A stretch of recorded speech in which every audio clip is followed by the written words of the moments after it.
Welcome to episode 54 of the J Bunny's Music Hub podcast. I'm your host, J Bunny. Well, everybody, for this episode, I am so happy to welcome Jason Ellis back to the show. Those of you that are fans or members of Ellis Fam know that he has had a lot go on in the last few months, and we talk about everything relating to his departure from SiriusXM and his new podcast. Now, generally, as you know, this is a show about music. We don't talk too much about music in this one, but we get it in there, and I think that you guys are going to enjoy it. So without further ado, here's Jason Ellis. What's up, everybody? It's J Bunny, or those of you that are members of Ellis Fam know me as Wolf Knife Backseat Buttfuck. I am here today, once again, sitting at home on Skype during a goddamn blizzard. Once again, drinking some beer from Ghost Hawk Brewery in Clifton, New Jersey. Go ahead and check them out. Their shit's fantastic. And joining me today, second appearance on the podcast, Jason Ellis. How's it going? Good, mate. How you doing? I'm doing okay. I've been having some back issues that I'm trying to get sorted out, and like I said, there's a fucking blizzard today, which is cool for my son because it's my son's 10th birthday today, and he gets the day off of school because it's snowing. So, yay! So it's been just over a year since the last time you were on the show, and a lot has changed since then. In addition to 2020 completely fucking any plans anyone had to do anything, SiriusXM canceled your show and fired you and Mike Tully and Kevin Kraft around Thanksgiving. You seemed pretty floored when it first happened, but in listening to the podcast you guys have done since then, Tully kind of sounded like he may have seen it coming. Now that a few months have passed and looking back on things, is it more obvious to you now that was going to be the way things go, or does it still seem like it was out of nowhere? Yeah, it's out of nowhere. Yeah, the whole I sensed it coming. I mean, that's, sure, if you say so, but I call bullshit. You didn't know. If you had a fucking known, well, where'd you save your money? You didn't save your money. I could tell. If anything, I could tell recently is our viewership was down, and I wasn't sure if it was because SiriusXM was down or that I had lost whatever it was that I had in the beginning to get people to listen. And my first thought was that I was no longer talented anymore. That's how I roll. So I never blamed Sirius. I never thought anything about it until I got released. And then I realized that, not that many people subscribe to Sirius as they used to. And podcasting in the last 15 years has fucking grown to take over. So I just never paid attention to that shit because I tried to stay away from podcasting as much as I can because it was upsetting to me because they were doing the future's work and I was supposed to be the future and we were doing old man radio, Yeah, I get where you're coming from. It's funny because I was sort of in the same. Obviously, I didn't work for SiriusXM. Anybody that knows me or listens to this show knows that is what I do aspire to at some point. But, I was always championing Sirius, and I had friends too that were like, man, what about podcasting? What about Spotify? What about all of this other stuff that exists? It's like, but that's not radio. That was how I looked at it, but I see where you're coming from, and obviously being a podcast host myself, what's funny is that I started this show because I went to college for radio, and I wanted to get into, Sirius was where I wanted to land, and I never did it, and I was like, fuck, I'll just do a podcast just to develop my skills and show people that this is a thing that I can do and have fun doing it in the meantime. So I would still like to land there, but I see where you're coming from with listenership. And I also seeing how things went with you and also other shows, other channels that I listened to on SiriusXM, Derek and Romaine, and then eventually the entire OutQ channel just completely got let go. And that was pretty disappointing when that happened. And I also I have to say, I kind of feel like, everybody, when that happened and when you got let go, like people were, we're going to cancel the show support.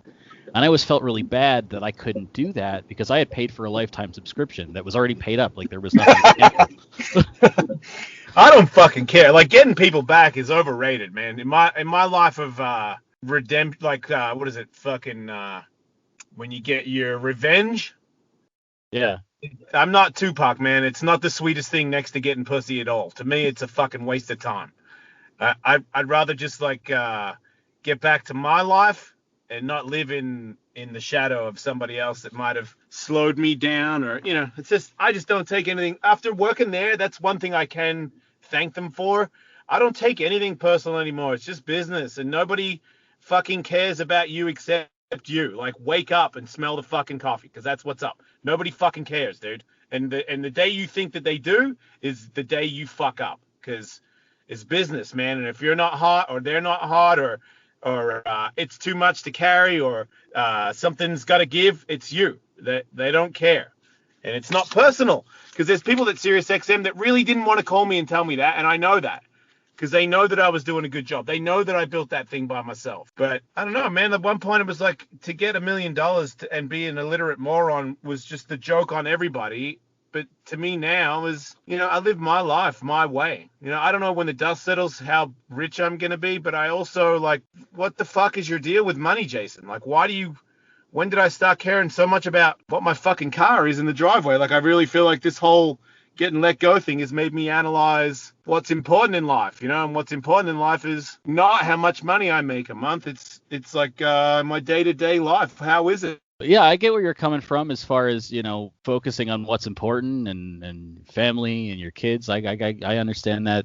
I got 2 kids myself, and just trying to do what's best for them, which is why I'm working at a tech support job instead of doing what I really want to be doing, just because I got to make sure they're taken care of first and foremost. Yeah, well, that's another thing. Like, maybe I don't do that well, but my job is pretty good still.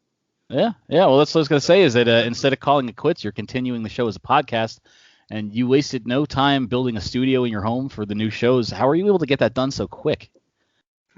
Because my life's on the line.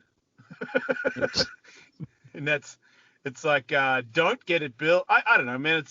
It's like, make a move or disappear.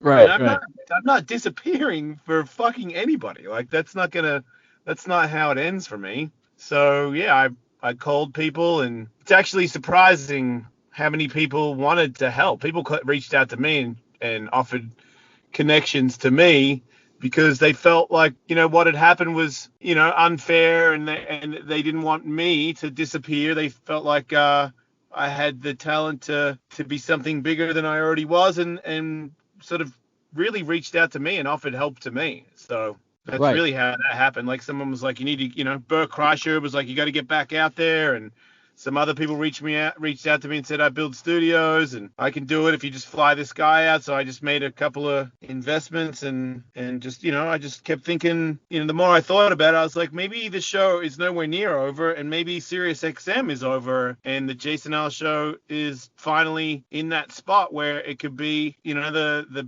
show that I always thought it could be, like the biggest show in the world. Right. And I know that I had tweeted you. I'd mentioned before, Derek and Romaine, I had tweeted you with like their handle in case you wanted to get in touch with them. And I know that you talked on. I almost did something with them. Oh, that's cool. I know that you had said you had a lot of you, when you reached out, you had a bunch of deals on the table, and you signed a particular one. Including one you mentioned there was maybe something from SiriusXM, which is confusing to me as a listener. Like, they fired you, but hey, here you go. But in any event, you did end up signing with someone. What led you to sign that particular deal over others? Because me looking at podcasting and how podcasting is delivered, I believe that Fighter and the Kid and the King of Sting are some of the best there is in the world right now, and that's the company that does their stuff, and they do Logan Paul and people like that. So they're more about bringing the show. They're not so much about bringing their company up. They're more about bringing the talent up.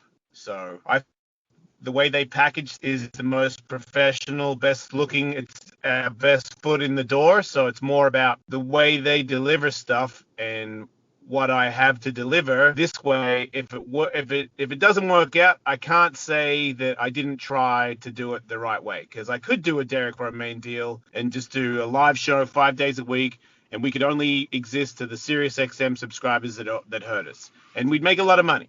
But this way, we make less money at the start. We have less shows, which is something I'm not a fan of. One show a week is fucking bullshit. But if you build this the right way, and it's like Fighter and the Kid, then we might end up doing like 3 shows a week, and we might end up making real money from it, like more money than anybody before. And then when you ask about the Jason Ellis Show, people can say whether they like it or not, but they'll definitely know what it is, because it's out there in the ether with everybody else, not hidden behind a paywall, that is slowly disappearing. Right. So this buddy of mine was saying how he likes your show, but he didn't know that because he didn't follow you closely enough to know that you'd gotten let go. And so I let him know all of the goings on, and he had said, "Oh, I started listening to." He was a right wing guy. He's like, "I started listening to Sirius for Howard, and Howard's too much of a liberal now. I can't listen to him anymore." He was like, "But I like Jason Ellis." So I was like, "Oh, that's cool." I was like, I didn't want to get into politics with him. I was like, "All right, well, this is where you can find Jason Ellis. He's still around." Yeah, I know that SiriusXM social media team was never a fan of the Jason Ellis Show. So when I got let go, I'm sure their social media team weren't like in a hurry to advise anybody where I'd gone. I mean, I think somebody showed me that they tagged me on Twitter, and it was at Wolfmate on Twitter, so it was just some fat white lady. That like, if you want to catch him, here's where you catch him, and they just tag some lady. And I'm like, man, things like that make me happy to not be there, because it was always, to me, it's like they break you. Like, I feel like Opie and Anthony are like these sad millionaires that like got paid a lot of money to do radio, but they also got treated like shit, so they kind of feel like they're not that good. It's like this weird love-hate thing, and I feel like that's just a part of working in a corporate organization when you're the talent. It's not TV, it's radio. And in old school radio, it's a bunch of executives trying to put the talent down because they think they're the talent. That's what radio is. And podcasting, it's the same as the way the world is now with talent. You don't need a manager all the time now. You don't need an agent all the time. And in podcasting, in porn, you don't need you can just do your own OnlyFans. Like, we're cutting out the middleman. And in my experience of 30 years in this bullshit game, the middleman can fuck off. They've never done fucking anything for me except waste my fucking money and my time. And it looks cool. You show up with a couple of guys that'll carry your bag. It's for fucking pussies. So that's why at this point, when this thing blows up, that's, again, guess who's handling the deal? Me. Right. I'm handling all the deals, everything. I saw that you had made an Instagram post the other day about making, about the numbers needing to be a certain thing for this to be successful. Where is there certain platforms over others that would be better for fans to get the show, or is anywhere they get it count? I think Spotify and iTunes, as far as I know, is the best. If you just listen to it, that counts the most, because it's sponsors want to know that you're listening to the show, not just downloading it. Right. Okay. Yeah. Because I mean, I personally have been listening to it on Amazon. But if another platform is better, then I will make sure to go there. I really don't know for sure, but that's what I heard. And it's just to me, it's like the cast was like, look, you're growing twice as fast as anybody else, and I'm like, yeah, but everybody else just started, and we were already something. But it really is very apparent how much we're not a part of the podcast world, because it's like a different audience. It's like where all of a sudden we just showed up and people are like, who the fuck are these guys? And I'm like, man, who the fuck are we? Like, everybody you're listening to base their shit off me. So that's who I am. I was here first, just on the wrong thing. Now, in addition to the Jason Ellis Show that everybody knows and loves and is now a once a week free podcast, you guys also have other shows. You and the guys, Tully and Kevin, also have other shows. You have your solo podcast, Awesome World. You're launching an MMA show with Alan Joban called Good Day MMA. You have the Jason Ellis Show Patreon shows. And you mentioned possibly doing a show with Tony Hawk in the future. In addition to that, Tully has the Tully Show and his Patreon shows. And Kevin has Mad Scientist Party Hour. Am I missing anything else that you guys are doing currently? No, that's it. I'm in the middle of probably losing Awesome World and just keeping, because I do a solo Patreon, so I do 2 Awesome World Patreon shows a week and 2 Jason Ellis shows on Patreon. Right. So when the Tony show comes out, because I've got to drive down there every Thursday to the ramp and do the show with him. So Joe Band show Monday, and then record Patreon shows for the Jason Ellis Show Tuesday, Wednesday, and a Jason Ellis Show podcast. Then the Tony Hawk Show on Thursdays. So the Tony Hawk Show is going to get big, and so is the Jason Ellis Show, which means they're probably going to turn into more than one show a week. So If they turn into more than one show a week, I should probably give up Awesome World so that I can focus. Because to me, right now, if I do Jason Ellis Show, G'day MMA, and Hawk versus Wolf, that's 3 podcasts. They're free, and I can fucking really work hard on them and make them make them something that I think could be, all three of them I think can have their own life, their own business. So that's my goal, and the Patreon's just sort of like to pay the rent, because the studio's in my house, and I didn't know this was going to happen, and I live in a house that at this point I cannot afford to live in. Right.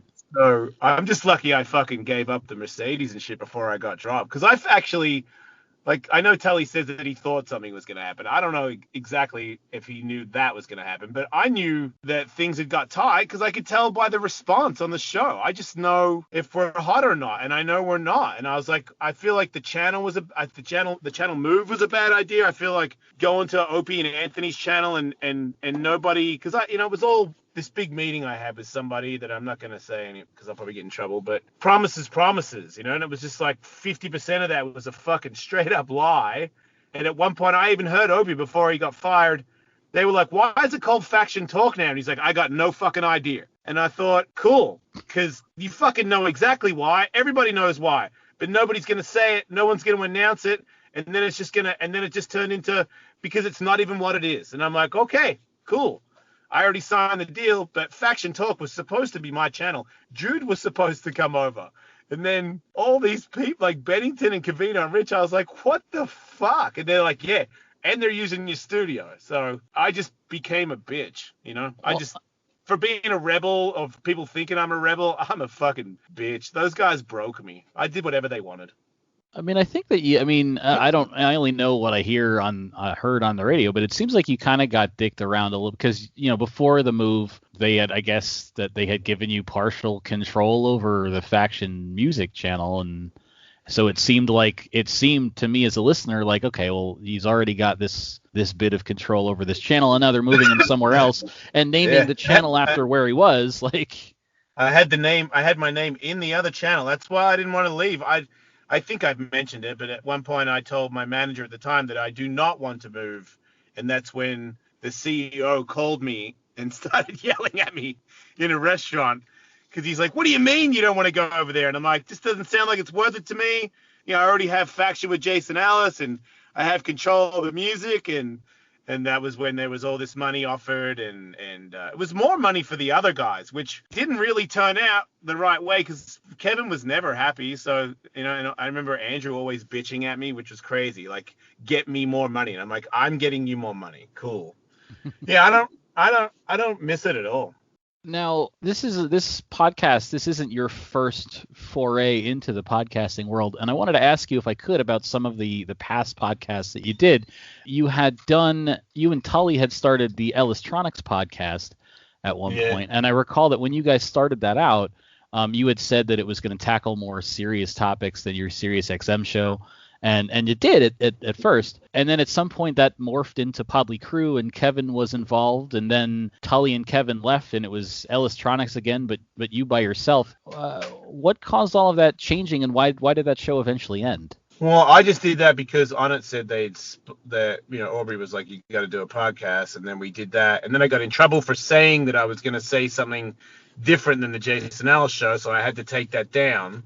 And that's when we changed it to Podly Crew. And it was more to try and get Kevin more money. That's why I offered him to be there, because I knew that I could split the money with all three of them. Then I was like, we've got to do it at my house. And they both said they didn't want to do it at my house. And that's when I was like, well, I made this for you to get money, and you won't drive to my house for fucking $500 an episode. Nobody cares. Like, so the people don't realize there's been times where we don't all agree. Right. Like, I feel like Tully wants the show to be one way. I want it to be another. Andrew wanted it to be another way. I wanted it to be another. I think Kevin was just stuck in the middle all the time. I really don't. I just know that we've spent a lot of years together, and we're very opposite people. And there's been times when we haven't seen eye to eye. And it became very apparent to me when the podcast, when that happened, where it was like, I said at one point, I was like, I'll build a studio and we can do our show, on Sunset. And Tully was like, I'm not moving there. So I've always felt like those guys would stay at SiriusXM if they got offered a deal. You're going to get me in trouble, but I'm sorry. I feel like maybe now things have changed again, because maybe I'm easier to deal with, and maybe they're like happier to work with me. because it doesn't seem like that anymore again. It seems like we're all kind of friends again. But at one point, that's just a fucking fact. I was like, what if I rent a place? And he was like, I'm not going. And I was like, wow, okay. Oh, well, I mean, I would say that it does seem in everything that you have mellowed out a bit and probably become easier to deal with. I do recall that back in when the show was still on the Faction Music Channel and Raw Dog was on the show, and they had those, all the serious music channels have those things where you can take a survey. And since you guys were such a big part of that channel, they included questions about the Jason Ellis Show on the survey. And like one of the questions that they asked in the surveys was like, what do you like about the Ellis Show? What don't you? And I know that whenever I took the surveys, one of the things that I always made sure to say I didn't like was when you would just flip out at Josh all the time. It's like, this is not, I don't like hearing this. Let's not do this anymore. Me neither. I don't like hearing me flip out. I remember a long time ago, Reverend Bob Levy said, you got to flip out more. People love it when you flip out. And then I've even had people reach out to me on Patreon recently and said, hey, man, I love the show, but I used to like it better when you used to rip on Kevin. And I thought it's funny because, some people would prefer that I checked everybody for their pants and fucking told everybody that they were a piece of shit and fuck old people. But I got older and I feel for people more than I think about. I used to think about myself a lot more than I do now. And it's funny because I think a lot of younger people are like, I don't like this open-minded, having feelings Jason Ellis. I liked it better when he was a fucking asshole, and I'm a work in progress. People relate to me because I'm a mess that still holds it down, but the facts are still that I am a mess, I am a struggling person who is trying to live my life my way, and it's definitely an odd life. I don't think everybody's like me, but I'm also trying to make other people's lives enjoyable, and that has made me realize a lot of the mistakes that I've made in the past. So, I am apologetic a lot because I feel like I still have problems with that stuff. But I also feel like sometimes my honesty gets me into trouble, and I don't feel sorry about that because, if you want to play the that's not what it's like game, I don't care. I don't have time for it. I only have the truth. And that's how I want to live my life. That's fair. Now, I was mentioning your past podcasts. Another show that you had done that I really enjoyed was the High and Dry with Mike Catherwood. Yeah. I enjoyed almost. There was one thing about that show I didn't like. I enjoyed everything else about that show, except that guy that you guys had on. It was like the friend of Catherwood's, that Brazilian dude. I didn't care for him, but I liked everything else about that show. It's so weird how some people don't like one person. Like, I always hear that. It's like I fucking hate Jamie Foxx. I love Jamie Foxx. Like, it's just always, that guy with the Brazilian accent's hilarious. I fucking hate that guy. Like, I hear it. I feel like, I wonder if fans see it sometimes on my feed where someone goes, worst show ever, worst guest, and then man, that was the funniest thing. I cried. I had to pull over. And I'm like, it's the same fucking segment, two different 180 opinions. What do I do? Like, what am I supposed to do with that? I'm like, I guess I should just keep doing what I fucking believe in. Because at the end of the day, that if you don't listen to me anymore because I've admitted that I'm bi, then fucking don't. Fucking, I'll go dig a fucking hole in the outback and talk to koalas. Like, fucking do it. Go on, fucking unlisten to me. I'm not going to stop being me. That's it. No, and I think that you had said initially that the reason that show eventually ended, and you had mentioned, I believe, that it was taking away from your focus on the SiriusXM show, which was your main show. I was right in doing that. Those guys weren't handling it the right way. Those guys were taking too much of the percentage, and those guys didn't have the in-house team to build a podcast. It was only as big as it was going to get because they didn't have the thing that Cast has, where I now, like, once I have, I think it's 7 episodes, then every podcast that they deliver has an ad of my podcast in their podcast. Everyone. And then all the podcasts that they make, I am a guest on their podcast. And then their guys, if they want to come on my podcast, all those things, take things from like 20 to 100. That's like their percentage rate. So if I'm doing 60,000 downloads an episode, then maybe they bump it up to this other thing, which immediately gets us in the money, which immediately starts getting all three of us paid. It's obviously not what it was, but I think to Kevin, I think it'll be like, he might get more than he's ever got in the first 6 months. He might have a great year if we actually get this thing going. It's so funny to me that the other two guys on the show, or Tully and Kevin, are both from New Jersey, where I'm from, and I've actually talked to Kevin a little bit on Instagram here and there. Like, he's a little older than me. He's a couple of years older than me, but he lived in like the same area of Jersey that I do. It's crazy. Well, it's SiriusXM New York, Yeah. So, not to get too much on the other stuff, you also had that show with Mayhem Miller, the Ultimate Friends conversation. We kind of know what happened with that. And you had Love and Hate, which was a SiriusXM show. We had that with your wife and with Anne Heche, and I believe that you said that got canceled by Sirius. You established earlier in our conversation you already have a lot going on, but is there any chance for any of this stuff that people might enjoy, like a show with Catherwood or a show with Anne and Katie, to come back in some way? I mean, down the road, anything's possible, especially right now. I don't know what is going to stick, but as it stands right now, I'm pretty busy. And I definitely would not want to take on something else because it's just too much. I just know how it is. But if my wife wants to do one, she's talked about it and she wants to have those people on, then maybe it's just, they're not that consistent, man. Like, I don't know, Anne Heche, maybe because of the pandemic, but like usually to get her, once a week somewhere, that's not that easy, man. All right. Plus, and what's the point? What's the structure? Where are we going? And I feel like, this is crazy to say, but professionalism, there was no plan ever. Right. And I feel like that's why I like the MMA show with Alan, because Alan's the smart guy. He's the straight guy, and that's how I operate. I'm not the straight guy. You are not. Yeah, so I like concepts like that now, where I believe I know a lot. I love MMA, and Alan knows a lot, and he's in it, and it just seemed like something that I always thought was a good idea. I just didn't engage it because I was preoccupied with doing a SiriusXM show every day.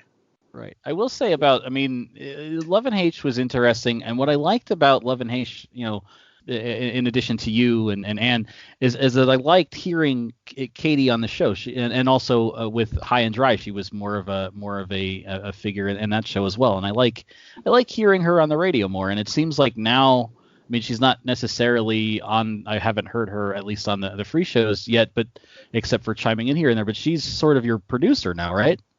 Yeah, she's in charge of everything. I know that you had said when she had managed one of the Ellismania events a while, maybe last year, 2 years ago, that it was the smoothest it had ever run, just because she understands you, she understands your project, she understands what you're looking for.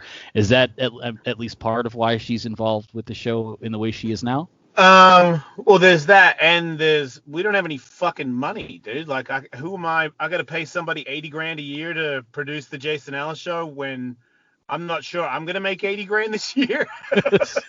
That's fair. How's that work? And because I knew she's not one of those wives who's like, yeah, he's crazy. Like, she knows what I do and she watches it. She doesn't like look away and wait for me to bring home the money. Like, she's listened to the show. She's been at Ellismanias before we were dating.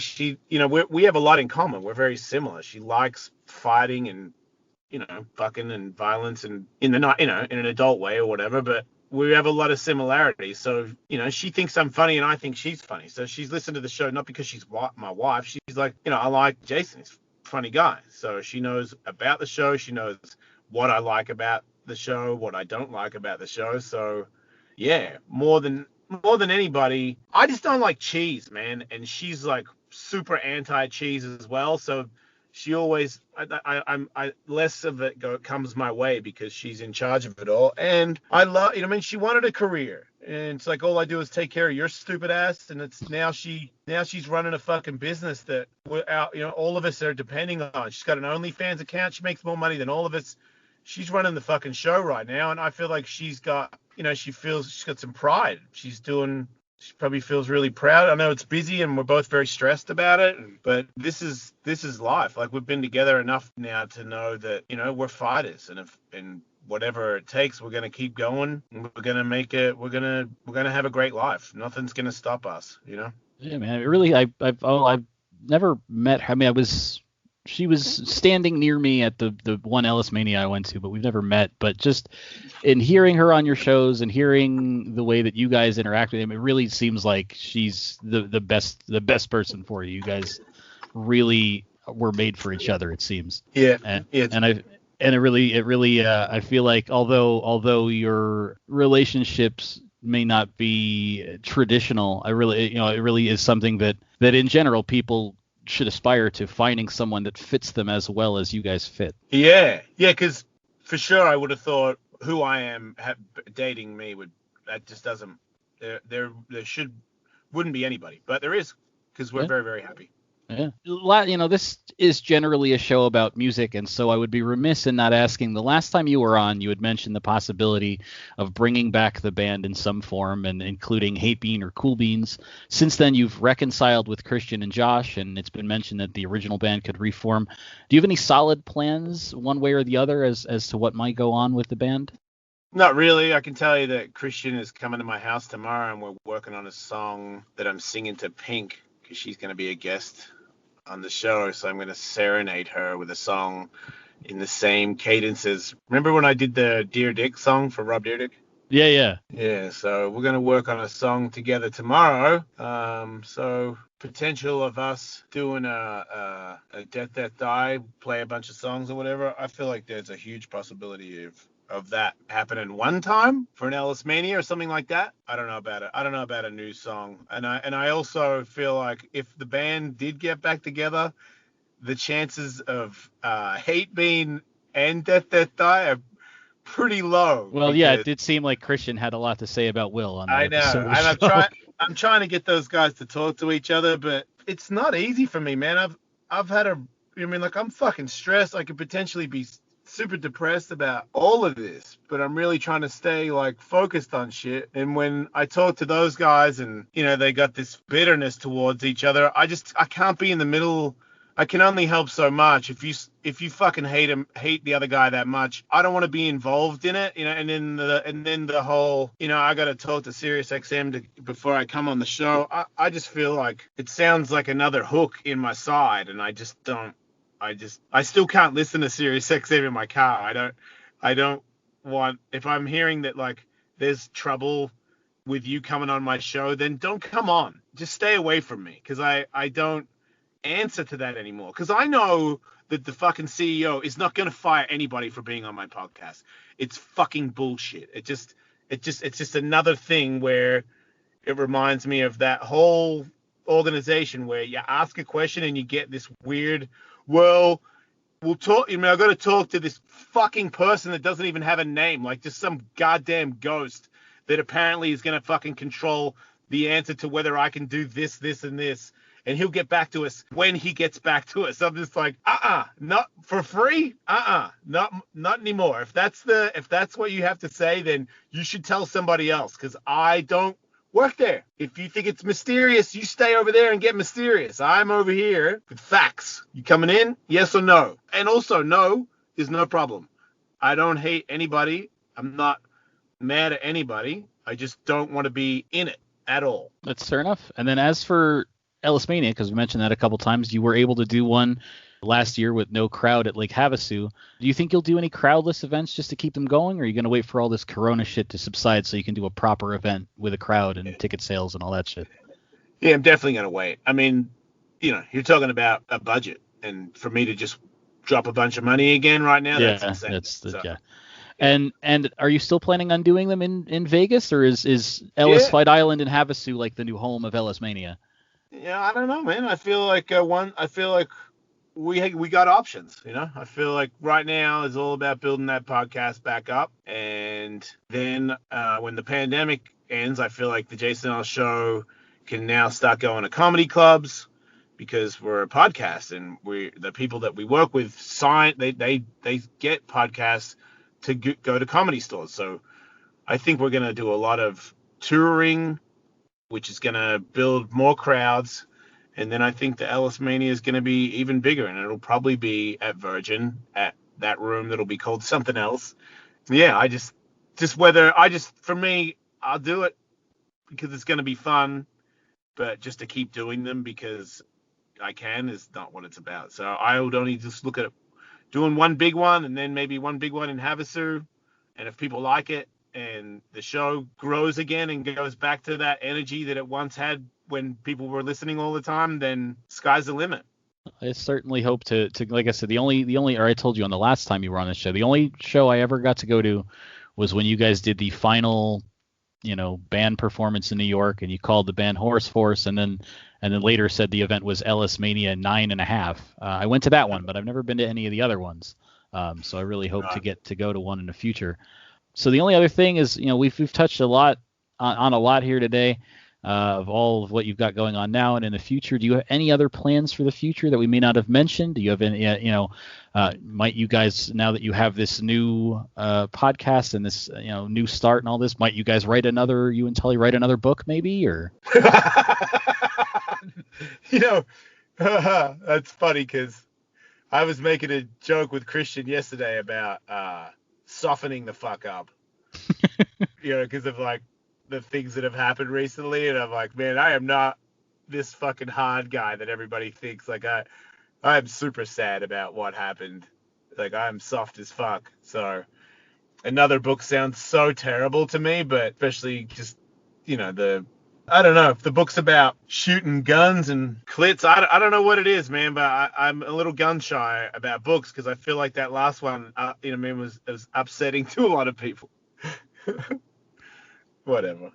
Well, I'm happy about it, man. I feel like not everybody's bi, and not many people are married that have kids, that have open relationships, and have a radio show where they talk about Grindr. I mean, there's fucking 50% of this country believes in Jesus Christ is judging and watching you when you sleep. So yeah, I'm fucking irritating. But I might die tomorrow. I might die, and I'm not hiding. I'm not hiding from anybody. And that's how I'm going to die, in the light, not scared, with a big smile on my face. Don't give a fuck about whatever other shit when my kids get older. Dad, what's up with that? It's life. That's what your dad is. Your dad's a bisexual guy who has a wife who's okay with me sleeping with other people. And guess what? All the people he slept with are all in agreement. Nobody's getting raped around here. We're all having fun, doing adult things like anybody else in the world, doing whatever they do on the weekend. Play golf, smoke cigars. It's just like this weird, all of a sudden I'm odd because, in the Bible says I am. Like it's just, I don't have time for that shit, especially when I think that I might not live that long. I refuse to hide. And I kind of feel like a part of me would be really cool if I was just not into all that stuff, because then it would be easier for everybody to digest me. But this is what I am, and if anybody's like this at all, and I know that there is somebody like me, I know that there's at least one. I was gonna say I myself am a bisexual guy with 2 kids in a somewhat open relationship. My partner just got herself a new boyfriend like 2 weeks ago. Like you are succeeding in the life that I have tried to live for a very long time. Right, and I can I could see telling people in your own little town that that's a fucking big deal. Like a lot of people are gonna judge you for the rest of your fucking life for that stuff, and I'm okay with that, and I just want other people to know it's okay, because I don't want anybody to hide. I don't want anybody to kill themselves or hurt themselves because they feel like being like this is bad at all in any way. Like it's funny when I hear myself say it. People are like, man, you gotta talk to your kids about that? Yeah.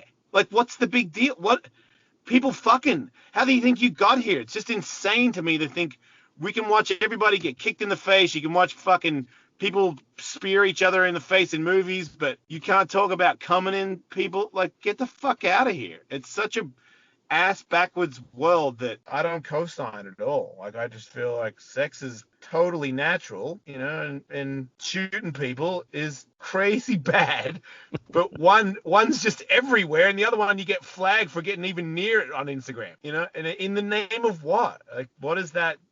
I feel like there's this weird thing where people think if you could show stuff like that, or you were open to discussing having sex with other people, that all of a sudden everybody just starts running down the street naked, coming on innocent civilians. Like, it's just, it's like this weird, I don't know, this opinion where people got it twisted that you give them an inch and all this, you let people have sex with other people, and next thing you know, it's just a rape school. Like, it's like the more scared, the more clueless, the more believable it is that this ridiculous thing could happen, that, a free society of stigmatisms of sex and nudity and whatnot would just turn into rape-topia, because it wouldn't, Right. It's like if there was no religion, all of a sudden people start raping and stealing. Bullshit, Human morals came here before religion. Yeah, well, it's what was it? I think it was, I don't want to misattribute it, but I feel like it was Penn Jillette who said, I don't need religion because I already, to stop me from raping. I don't want to rape, and I don't need religion to tell me that that's a problem. Yeah. Yeah, or murder or theft or, violence to some innocent person. It's just crazy to know that if you don't have him, I don't want to talk shit. I feel like I'm talking shit a lot today. You made me angry. I don't know what happened there. I think it was the podcast thing. Whatever. Shit. I'm sorry, Ellis, but that's all I've got for you today. I want to thank you for being back on the show, and hopefully we can. I'm going to be putting all of the social media plugs and all that, and that way we can get more people listening to the podcast, because it's awesome. I actually, I subscribe to the Patreon. I'm still trying to figure out Patreon for myself. Anybody that listens to this show knows that that for about the last fucking year and a half, it's like, I've got a Patreon, but I don't have any tiers yet. But if you want to give me money, go ahead. Like, I'm still figuring that whole fucking thing out. But you might want to get on that. I mean, you started one and you don't have a tier or do a show on it? No, I don't. I just signed up for the thing, and the first thing I've done with it, other than write a bio about myself and my show, is I subscribe to yours. Well, I guess if you don't have a plan, I wouldn't start it yet. You definitely want open it and start charging people. You want to have a show going, Right. Well, that's the thing, is that this show, because I sort of started it as a hobby, and then I always tell people, like, it sort of is what it is. It happens as it happens. Like, as I can book guests, I'll do a show, but there's no real set schedule. It kind of makes it hard to do that. Yeah, but when you do set a schedule, you'll find that the show becomes a lot more pro, because to me, that's how all podcasting has been my whole life. I don't really care until now. Like, everything I did in podcasting was because someone else said that I should podcast. I was like, do you know how much I care about doing this show? Like, to me, it was fucking tedious waste of time. And I thought, nobody's listening. So what is this? Like, there's no point. I'm a radio guy. But now there's no choice. I gotta get on the team. Hopefully they'll let me get on the bus, Well, I appreciate being on the show. I appreciate the advice. I will definitely. I've had some ideas, but I will definitely get on that to try and get that implemented. Fucking pull the trigger, man. Like, fucking, what happens if you die tomorrow? Like, fucking, if you got an idea, fire it off. Let's go. That's fair enough, man. And just keep doing what you're doing, because I enjoy it, and I know that's I'm only one person, but I enjoy what you do, which is why I'm paying for your Patreon. Thanks, dude. Plenty more to come.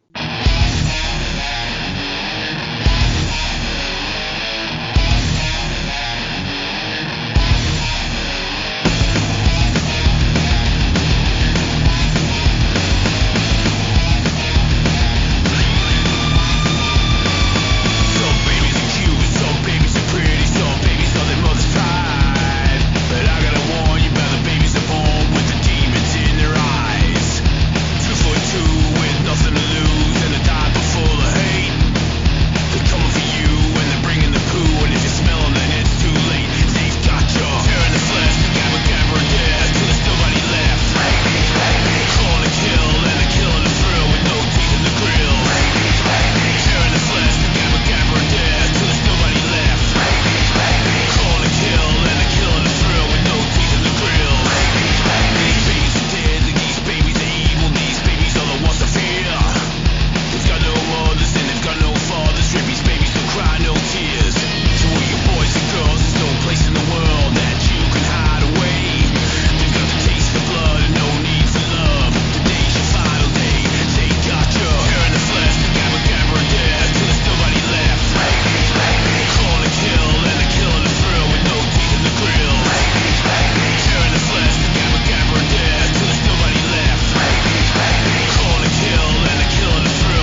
from the album Ninja Flying Eagles, that was Death, Death, Die with Rabies Babies. I want to thank Jason Ellis again for being on the show. You can follow Jason on social media at Wolfmate on Instagram, at Ellismate on Twitter. You can also follow the Jason Ellis Show at the Jason Ellis Show on Instagram and Twitter. And make sure that you look for his podcast. It's anywhere that podcasts can be found.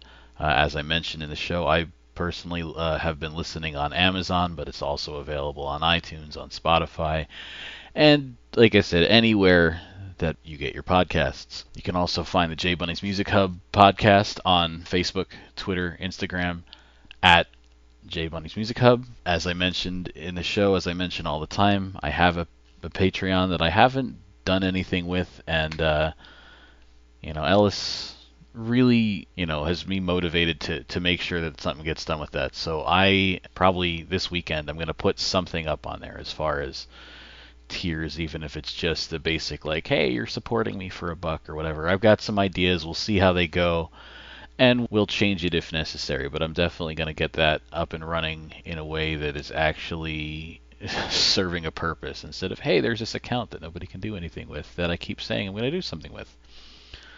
So there you go. Also, don't forget, if you support music the way that I do by buying it, you can also follow Industry Embers at Industry Embers on Facebook and Twitter, and either post or tweet your music purchases with the hashtag BuyMusic, B-U-Y, or it's BuyMusic, B-Y-E. As for what's next for the show, I've got some emails out there waiting for responses. I've got some emails into me waiting for my response. I have an interview that was supposed to occur that had to get postponed, so hopefully we'll get that one done and get that show up. And that's about it. Like I said, as I mentioned to Ellis, as I mentioned to you guys all the time, this show happens as it happens, although hopefully, as Ellis said, I can put more structure to it, because that's how you grow this shit, right? So that's all I've got for you guys today. I'm going to leave you today with another song by Jason Ellis, by the earlier incarnation of his band Taintstick. This is Load. Until next time, guys.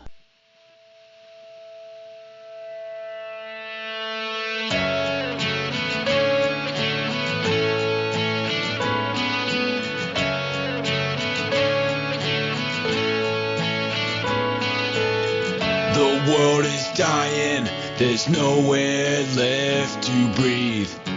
All we care about is stupid celebrities and all the talk of war and election years. We never listen to the kids and the things they fear. These are things that I don't care about. There's just one thing that makes me wanna shout. Why can't I shoot a load on your face? Forget the world, it's a messed up place. There's no tomorrow, there's no time to waste.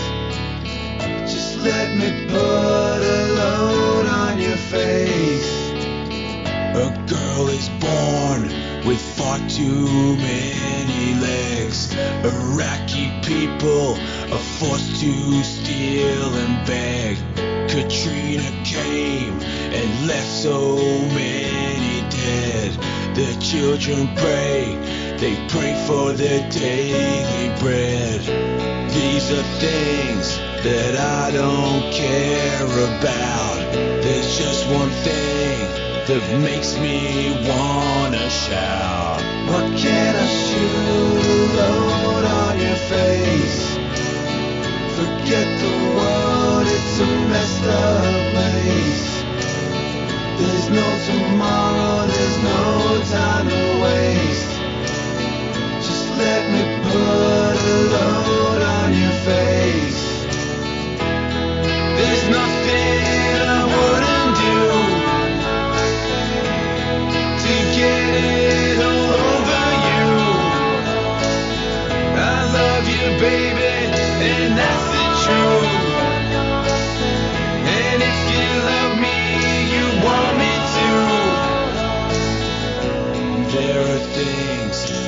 I don't care about, to make you cry, to make you wanna shout. But all I'm thinking is, when can I pull it out? What can I shoot a load on your face? Forget the world, it's a messed up place. There's no tomorrow, there's no time to waste. Just let me put a load on your face. What can I put a load on your face? Heard what you said about hating the taste. What better way to finish the day? What can I shoot a load on your face? The earth is dying, and I don't give a shit. I've got a load, so who feels like catching it?